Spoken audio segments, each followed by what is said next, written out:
everybody, it's Lon.TV, and it's time for your weekly wrap-up. And I was over at the NAB and New Media Expo show the last week, and I picked up some kind of fever flu thing that completely knocked me out for like the last 3 or 4 days. So I'm finally feeling like I can perform as a human being once again. So I'm slowly getting back into the swing of things. You'll start seeing some more content coming out shortly. I just want to get my voice back a little bit better than it currently is. But it was a pretty interesting show. There was 108,000 people this year at the show. It almost felt as big as CES, which is really pretty amazing considering that NAB is a show really geared towards industry, in this case the broadcast industry. So these are not consumer grade kind of products that are being demonstrated here. These are mostly professional products that cost a lot of money, and there was a lot of people at this show taking a look at it. So clearly there's a lot of growth happening in the audio and video production world, and it was kind of fun to see some of this high-end stuff that I will never ever buy, but it was cool to check it out. There were a couple of things though that I did find interesting. One was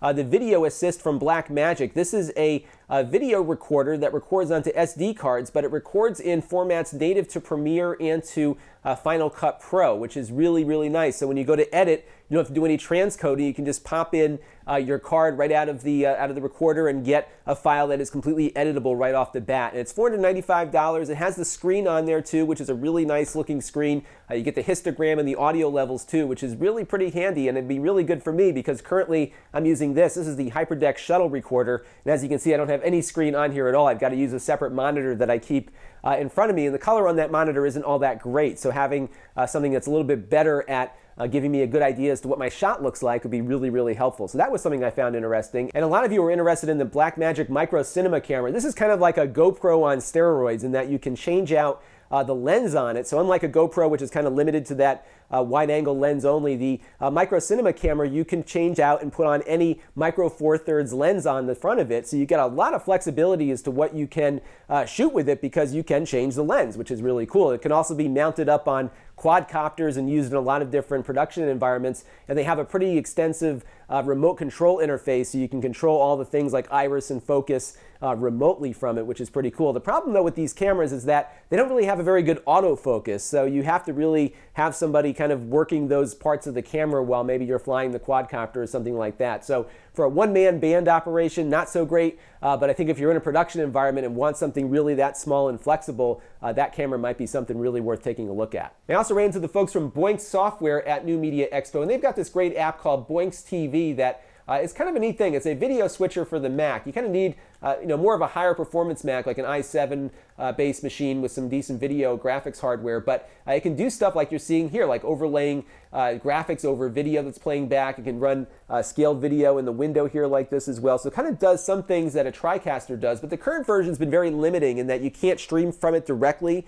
and you also can't really work with a lot of high definition content because it keeps running out of memory. So the new version they're coming out with that they were showcasing at the show is a 64-bit application that will support a lot more memory and should be able to do a lot of the things that the current version can't. What's really cool too is that they're integrating Blackmagic ATEM capabilities into this. So you can run your Blackmagic device, your switcher that I used to use, the ATEM Television Studio and the 1ME, which is the other one I was using.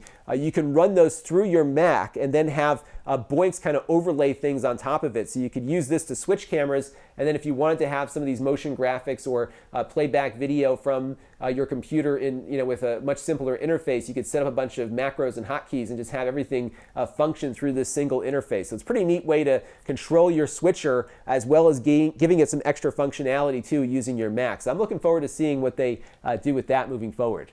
So this week on the channel, we're going to check out the new MacBook. This is their new 12-inch one with the Retina display. It's a pretty nice computer, actually. It does have some limitations that I'm sure many of you are already aware of, like it only has one port, and it is running with the Core M processor, so it's not going to be the fastest thing in the world for $1,200 or $1,300. But I do like it, though. I think they've done a nice job on it. So we'll be taking a look at this. We're going to be looking at the Apple Watch on Friday when it comes in, so be on the lookout for that. And we also have some PCs also, just to make sure I cover all my bases. I've got that Acer in, that one with the kind of the in the middle screen thing with the detachable keyboard. So we're going to be looking at what that one's all about. doesn't look as nice in person as it does in the photos. You'll see that when we get to the review. If you want to help the channel, you can go to Lon.TV/Patreon for a monthly contribution, or you can go to YouTube fan funding at Lon.TV, and all of those funds go into helping buy the things that I review on the show, because a lot of times I resell them and lose some money in that transaction. So those funds really do help keep me going, especially when I'm not feeling well. It makes me happy. So